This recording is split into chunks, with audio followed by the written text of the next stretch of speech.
من يهده الله فلا مضل له ومن يضلله فلا هادي له وأشهد أن لا إله إلا الله وحده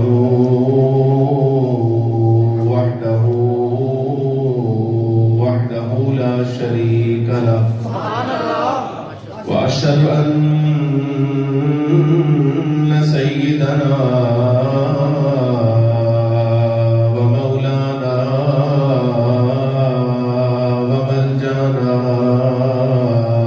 ومأوانا ومحبوبنا ومحبوب ربنا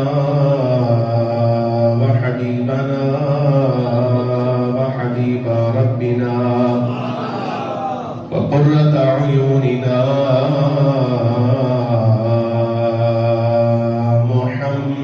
محمدا عبده ورسوله صلى الله تعالى عليه وعلى آله وأصحابه وأزواجه وأولياء أمته وعلماء ملته وشهداء أهل سنته أجمعين أما بعد فأعوذ بالله من الشيطان الرجيم بسم الله الرحمن الرحيم وقل رب أدخلني مدخل صدق وأخرجني مخرج صدق واجعل لي من لدنك سلطانا نصيرا صدق الله مولانا العظيم وصدق رسوله النبي الكريم الأمين ونحن على ذلك لمن الشاهدين والشاكرين والحمد لله رب العالمين إن الله وملائكته أيها الذين آمنوا صلوا عليه وسلموا تسليما الصلاة والسلام عليك يا سيدي يا رسول الله وعلى آلك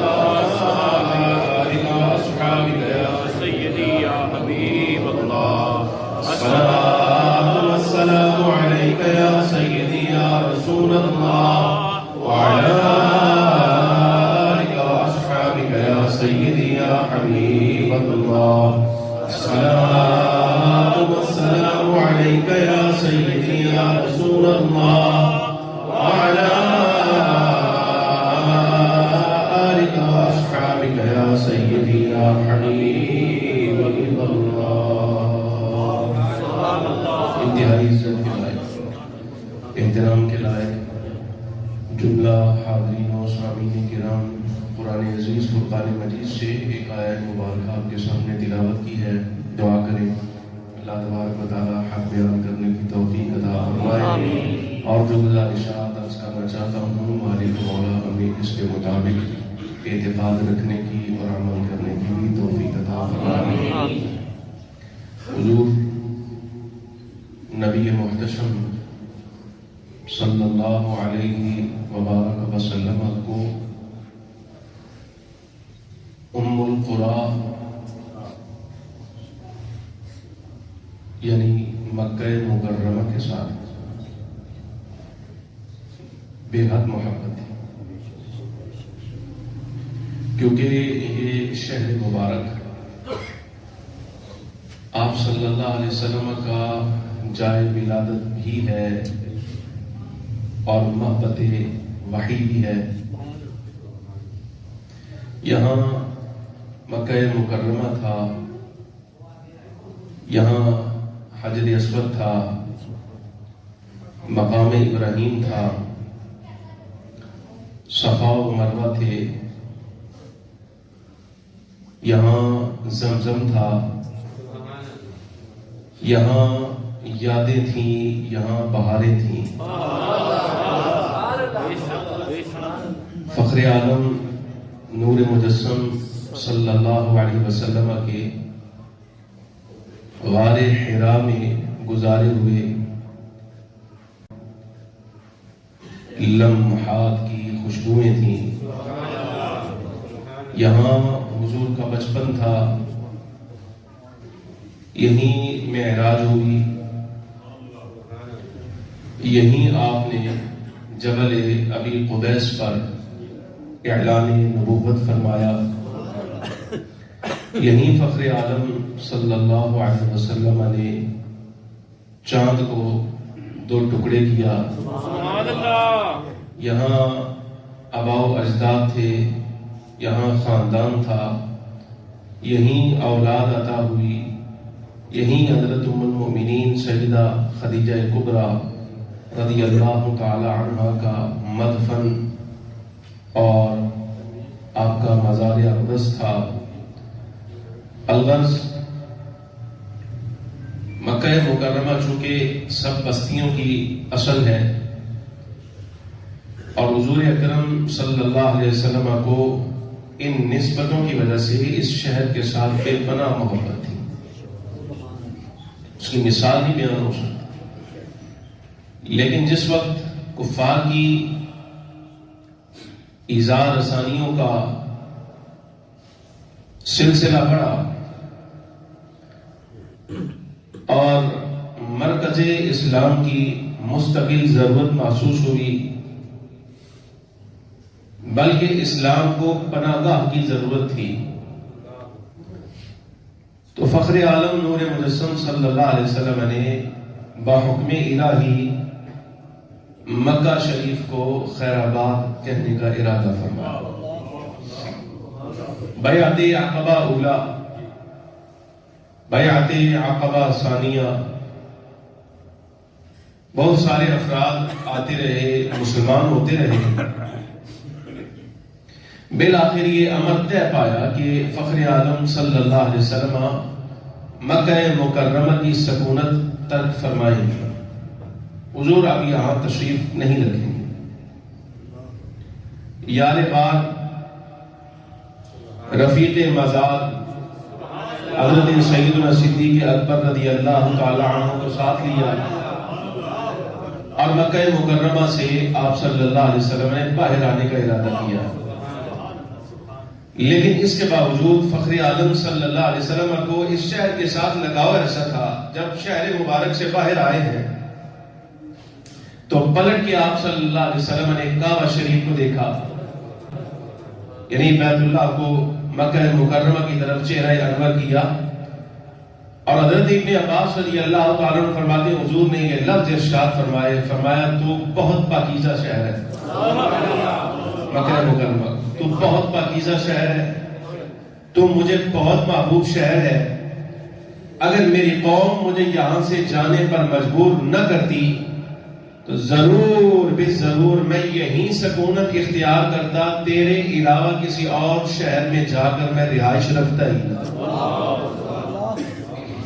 یہ فخر عالم صلی اللہ علیہ وسلم نے ارادہ کا اظہار فرمایا، لیکن چونکہ بہرحال فیصلہ ہو چکا تھا، عند اللہ لوح محفوظ پر یہ بات ثبت ہے کہ فخر عالم صلی اللہ علیہ وسلم نے یہاں رہائش ترک فرمانی ہے اور کہیں اور جانا ہے، تو جب سرکار شہر مبارک سے مکہ مکرمہ سے باہر آئے ہیں تو اللہ تبارک و تعالیٰ ارشاد فرماتا ہے محبوب آپ دعا مانگیے، آج توجہ میرے بات رکھنا، آج ہوتے جانا ہے انشاءاللہ، توجہ ادھر رکھنا میری طرف، دعا فرمائیے گا، قل رب ادخلنی مدخل صدق واخرجنی مخرج صدق واجعل لی من لدنک سلطانا نصیرا۔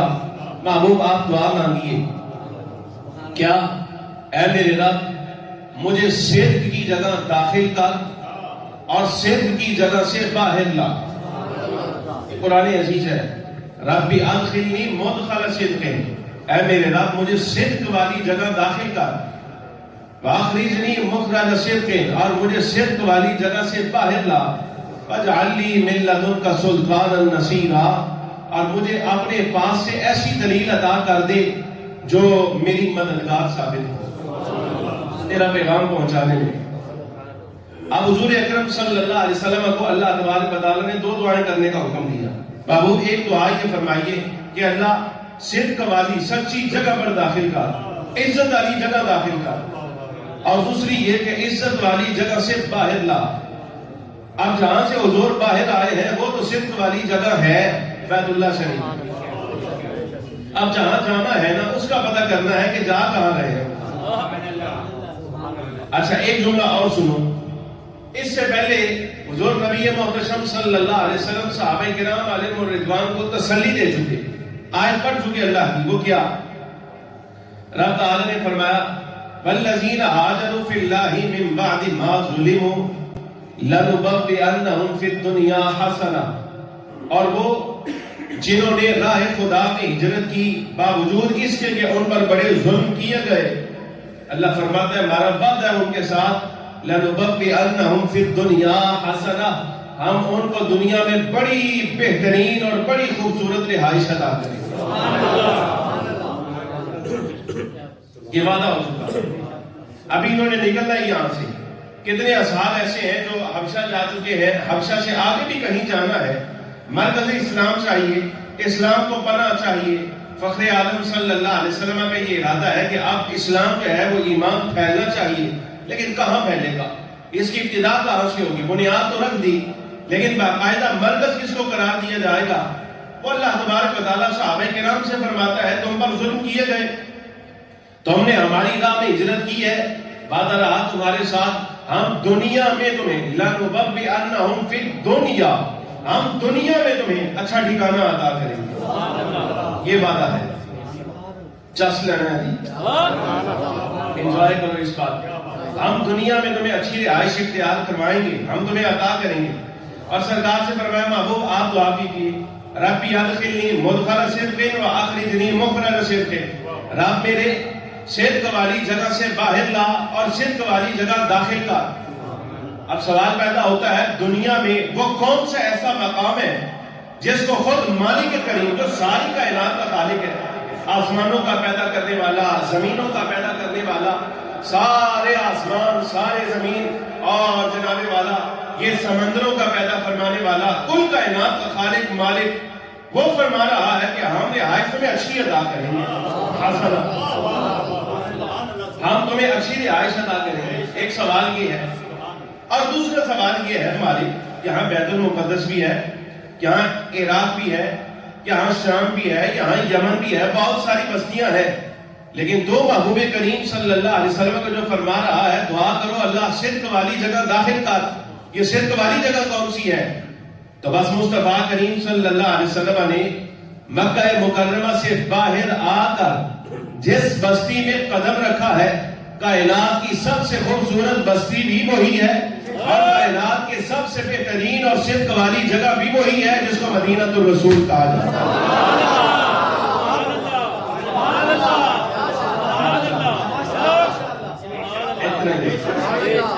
ٹھیک ہو گیا؟ یہ ہے صدق والی جگہ بھی، اور جناب والا یہی حسین جگہ ہے۔ رب تعالیٰ فرماتا ہے فی الدنیا حسنہ، مالک دنیا کو تو نے فرمایا تھا وَمَا الْحَيَاةُ الدُّنْيَا إِلَّا مَتَاعُ الْغُرُورِ، یہ دنیا کا ساز و سامان تو سارا دھوکے کا سامان ہے، لیکن فرمایا وہ دھوکے کا سامان ہے لیکن وہ اور چیزیں ہیں، چاہے مصطفیٰ کے قدم لگ جائے وہ پھر دھوکے کا سامان نہیں رہتا، وہ ہدایت کی ضمانت ہو جائے گا۔ یہاں ہادی ایک کائنات کے قدم لگے ہیں، اب یہ مقام ہدایت ہے، آپ اس کو کچھ اور نہیں سمجھنا، یہ حسین مقام ہے۔ یہ ایسے لوگ کہتے ہیں کہ جناب والا فلانی جگہ بڑی خوبصورت ہے، فلانی جگہ بڑی خوبصورت ہے، ہم کہتے ہیں تم یہ سارے جملے اس لیے کہتے ہو تم نے مصطفیٰ کا شہر دیکھا نہیں ہے۔ اگر تم شہر نبوی کو ایک نگاہ دیکھ لو، ساری کائنات تمہارے سامنے رکھ دی جائے، بتاؤ کہاں جاؤ گے؟ تم کہو گے ہم مصطفیٰ کے قدموں میں جاتے ہیں۔ دیکھا نہیں تم نے اس لیے ایسی باتیں کر دیتے ہو. تھوڑا سا اجمالی تعارف، تھوڑا سا مختصر سا خاکہ آپ کو سناتا ہوں، اس کو ذرا محسوس کیجیے. حموی نے معجب البلدان میں بڑی اچھی باتیں کی، بڑی اچھی باتیں، تعارف بڑا اچھا کروایا اس شہر کا. حموی کہتے ہیں کہ یہ شہر اپنے رقبے کے اعتبار سے مکہ مکرمہ سے آدھا ہے، مکہ مکرمہ سے آدھا ہے. اس کے نام بھی گنوائے، لیکن جہاں تک میں لانا چاہتا ہوں نا، حموی نے حد کر دی. محبت کی حد ہے، عبادت کی حد ہے، تعارف کی حد ہے، اور جو شناسائی حموی الفاظ لایا ہے، یقین جانیے میں نے بڑی کوشش کی مجھے کہیں سے کوئی ایسے لفظ مل جائیں، لیکن مجھے تمنا نہیں تھی کہ حموی ایسے لفظ دیکھے گا، اس لیے کہ یہ اس کا شعبہ نہیں ہے. اس کا جو شعبہ ہے وہ شہروں کا تعارف کرواتا ہے، وہ گلی محلوں کا تعارف کرواتا ہے. لیکن جس وقت اس نے ملائکہ کے محلے کا تعارف کروایا ہے نا، جہاں فرشتوں کا آنا جانا رہتا ہے، وہ حل کر گیا، حموی حل کر گیا. حموی کہتا ہے وَمِنْ خَصَائِصِ الْمَدِينَةِ أَنَّهَا طَيِّبَةُ الرِّيحِ وَلِلْعَطْرِ فِيهَا فَضْلُ رَائِحَةٍ لَا تُوجَدُ فِي غَيْرِهَا. بڑے لفظ کہے حموی نے. حموی کہتا ہے مدینہ وہ شہر ہے، کہ مدینے کا تعارف حموی کروا رہا ہے. مدینہ وہ شہر ہے جہاں سانس لو تو پاکیزہ ہوا آتی ہے. جو گئے ہو تھوڑا سا تمنا کرو اور تھوڑا سا تصور خیال میں لاؤ نا. جو گئے ہو تھوڑا سا تمنا کرو اور تھوڑا سا تصور خیال میں لاؤ نا. حموی کہتا ہے سانس لو تو اندر خوشبو جاتی ہے، اور مدینہ وہ شہر ہے. سلام ہے حموی کو جس نے یہ لفظ کہے ہیں. حموی کہتا ہے مدینہ وہ شہر ہے جہاں خوشبوؤں کو بھی خوشبو آیا کرتی ہے. سلام ہے حموی.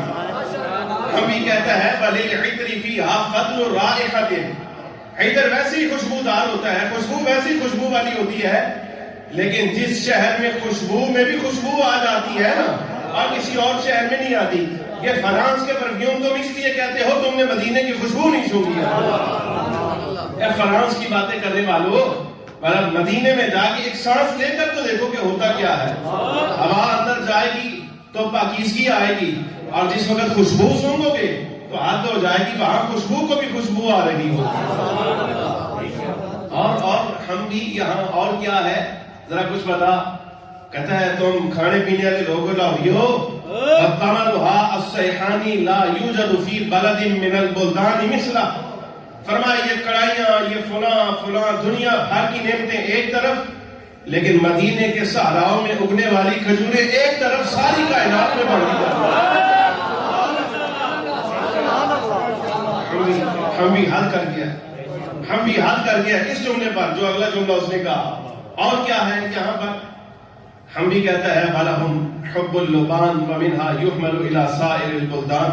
یہاں لبان ملتی ہے، خوشبو ہے خاص قسم کی، یہ پوری کائنات میں لے جائی جاتی ہے. آپ نے کبھی دیکھا حرم شریف میں وہ ایسے گرم سا ایک کوئلہ لے کر نا تو اس پہ خوشبو ڈالی ہوتی ہے، اور حرم میں وہ اس کا دھواں جو ہے وہ چاروں طرف ڈال رہے ہوتے ہیں، اس کو لبان کہتے ہیں، خوشبو ہوتی ہے ایک قسم کی.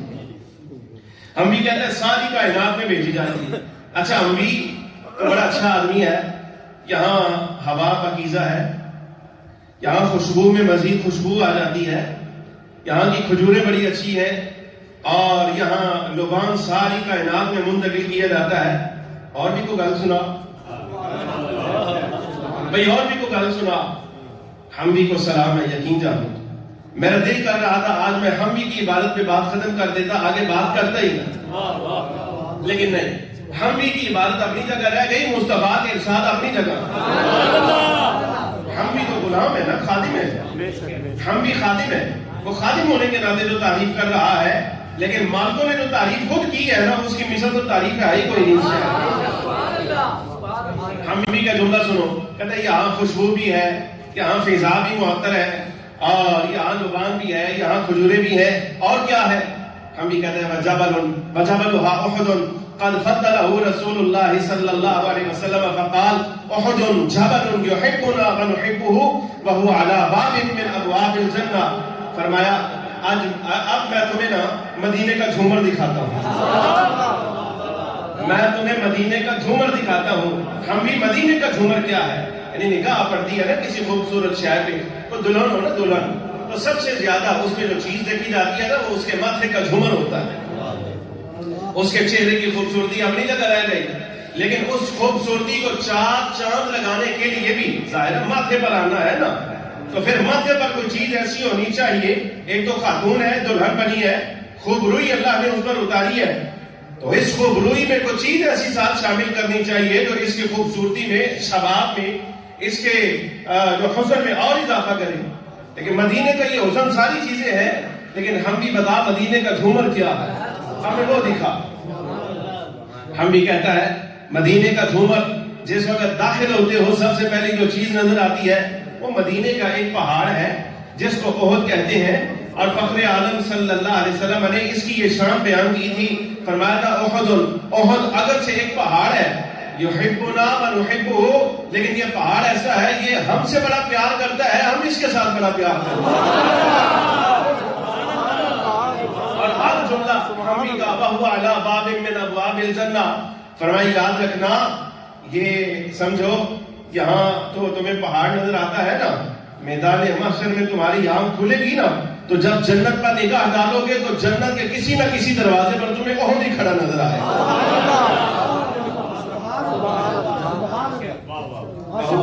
علی باب من ابواب الجنہ, یہ جنت کے بابوں میں, جنت کے دروازوں میں سے کسی ایک دروازے پر تمہیں نظر آئے گا. ہم کہتے ہیں ہم بھی تیری بات بڑی ہے, بڑی بات کہی ہے تو, لیکن تو بڑا آدمی ہے, ہم ہاتھ جوڑ کر یہ بات کہتے ہیں کہ تو ابھی نظر آئے گا, تو ہماری نگاہ سے دیکھ یقین جان ہمیں آج بھی جنت کے دروازے پر ہی نظر آ رہا ہے. مدینہ بھی تو جنت ہے, ہمیں تو آج بھی مدینے کے دروازے پر ہی نظر آ رہا ہے, یہ جنت کے دروازے پر ہے. سرکار نے کیا فرمایا اس شہر کے بارے میں, ساری گلاں آئی دل اس وقت کر رہے ہیں بھائی, 2 سال گزر گئے, ہماری تو عادت ہے بارگاہ الہی میں 2 سال پہلے بھی میں انہی تاریخوں پر, آج 22 تاریخ ہے, 25 تاریخ کو ہماری روانگی تھی, ہم گئے تھے. اللہ تعالیٰ ان ایام کو سلامت رکھے, کبھی ہمارے ذہنوں سے وہ ختم نہ ہو. عزیزم شاہ نواز صاحب, لطیف صاحب, شاہد صاحب اور بھی بڑے دوست ہمارے ساتھ تھے, حافظ احمد صاحب, ان کی فیملی, مصطفیٰ شاہ صاحب, یہ انہی ایام تھے. اب وہ ایام یہ بڑے یاد آئے مجھے, تو میں نے حق بنتا ہے کہ ان کو نہ صحیح طریقے سے آپ کے سامنے یاد کیا جائے. مجھے بڑی اچھی طرح یاد ہے, ہمارے ایک عزیز نمازی ہیں, ان کے والد گرامی یہاں موجود ہیں, انہوں نے مجھے جب میں عمرہ کر کے آیا تو انہوں نے مجھے کہا شاہ جی سامنے بٹھا کے تواڈے کولوں مدینے دیا گلاں سننیاں. وہ موقع بنا نہیں, کوئی بیٹھک ایسی ہو نہیں سکی, وہ بیمار ہے آج کل, دعا کریں اللہ تعالیٰ انہیں صحت کاملہ عطا فرمائے. تو میں نے سوچا, میں نے کہا چونکہ ایام آ گئے ہیں, اب جا تو نہیں سکے, لیکن یہاں بیٹھ کر کوئی خوشبوئیں محسوس کرتے ہیں, وہ منظر یاد کرتے ہیں, یہاں بیٹھ کر دیکھنے کی کوشش کرتے ہیں کہ کچھ نظر آتا ہے کہ نہیں آتا, کہ یہاں دیکھتے ہیں کیا حالات ہے. اللہ تعالیٰ آپ کو لے جائے. سنو مصطفیٰ کریم صلی اللہ علیہ وسلم کے الفاظ, بس یہی باتیں میں نے کرنی, موضوع آ گئے بس اتنا ہی ہے. صحیح مسلم کی روایت, حضرت انس بن مالک رضی اللہ عنہ فرماتے ہیں, فخر عالم صلی اللہ علیہ وسلم نے حضرت ابو طلحہ انصاری سے فرمایا, ابو طلحہ سفر پہ جا رہے ہیں, اپنے خادموں میں سے کوئی ایک خادم ساتھ لے لو, چلو ہمارا کام کرتا رہے گا, میری خدمت کرتا رہے گا. ابو طلحہ انصاری کی قسمت پر قربان کے فخر عالم صلی اللہ علیہ وسلم انہیں کہہ رہے ہیں کہ میری خدمت کے لیے کوئی بندہ تلاش کر. نہیں سمجھ رہے, ٹھنڈے بندے کوئی, سرکار فرما رہے ہیں کہ میری خدمت کے لیے کوئی بندہ تلاش کر. اور کیا بات ہے, ابو طلحہ انصاری کو سلام, انہوں نے کہا غلام کیوں کو لے جانا ہے, بیٹا لے کر جاؤں گا. حضرت انس بن مالک رضی اللہ تعالیٰ عنہ کو ساتھ لیا, اپنے پیچھے بٹھایا. حضرت انس فرماتے ہیں جہاں کہیں جا کر حضور پڑھاؤ کرتے تو میں اترتا, فخر عالم صلی اللہ علیہ وسلم کی خدمت کرتا, وضو کے لیے پانی پیش کرنا ہے وہ پیش کر دیتا, کھانے کے لیے, پینے کے لیے, جو حضور کی چاہت تمنا ہوتی وہ میں پیش کرتا. یہاں تک کہ جب سفر سے واپس لوٹے نا, حتی اذا بدا لہ احد, جب احد سامنے آیا تو فخر عالم صلی اللہ علیہ وسلم نے احد کو دیکھ کر ارشاد فرمایا ھذا جبل, یہ پہاڑ ہے, یہ پہاڑ ہے, یحبنا لیکن یہ نہ سمجھنا، لیکن مصطفیٰ کریم صلی اللہ علیہ وسلم احد کے بارے میں کہہ رہے ہیں جب سے ہمارے قدم اس کے اندر لگے ہیں نا، اور جب سے یہ ہم سے محبت کرنے لگا ہے، اللہ تعالیٰ نے اس کے اندر حیات پیدا کر دی ہے۔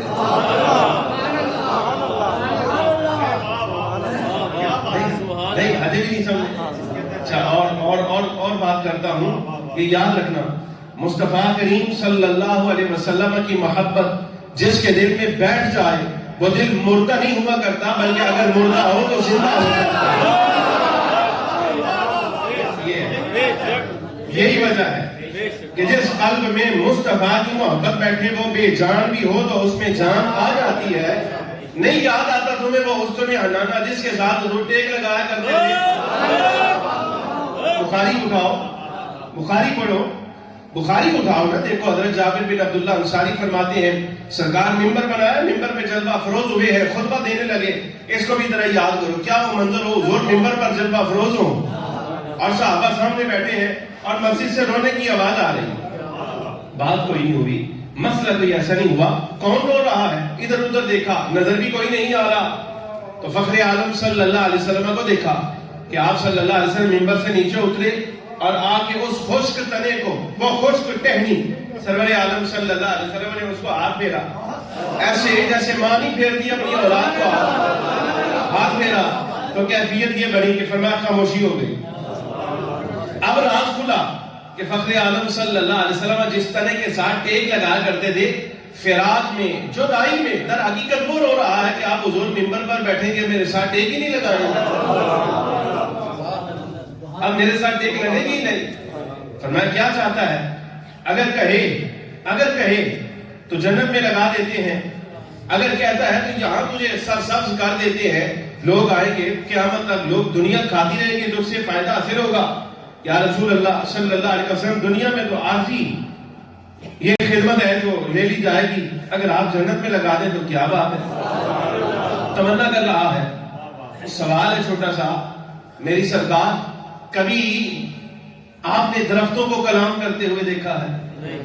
یہ سائنسدان تو آج پہنچے ہیں جناب والا کہ یہ سانس لینے میں آسانی کا سبب ہے، یہ فلاں ہے، یہ فلاں ہے، لیکن آج تک کوئی تحقیق یہ نہیں بتا سکی کہ درخت بول بھی سکتا ہے کہ نہیں بول سکتا۔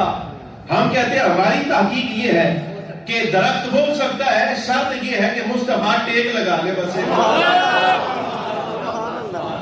حیات آ جائے گی، زندگی آ جائے گی اس میں۔ اچھا مطلب یہ ہوا جہاں مصطفیٰ کریم صلی اللہ علیہ وسلم ہاتھ لگا دے وہاں اللہ تبارک و تعالیٰ زندگی دے دیتا ہے، تو جہاں مصطفیٰ کریم صلی اللہ علیہ وسلم یہ کہہ دیں کہ میں اس کے ساتھ محبت کرتا ہوں، بھلا وہ محسوس نہیں کرے گا؟